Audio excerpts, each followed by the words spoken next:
is not going to like that. So I looked at Steve and the others and I said, I didn't know Vodafone had a commanding officer. So he said, well, he's going to want to speak to you. I said, fine. Brilliant I said, line. go and get him. So we did.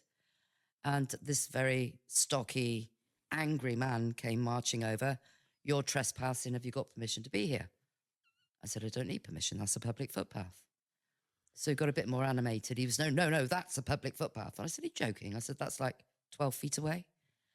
And this was the moment that I realized that I had PTSD because it was happening to me. I didn't know. And he asked me for ID. I said, I don't need to show you anything. I said, I remember the fascist war movies where they get on the train and ask you for your ID. I said, we fought 2 world wars, so we'd have the right to be free. I said, and as long as we're not breaking the law or hurting anybody, I said, I got a goddamn right to be here.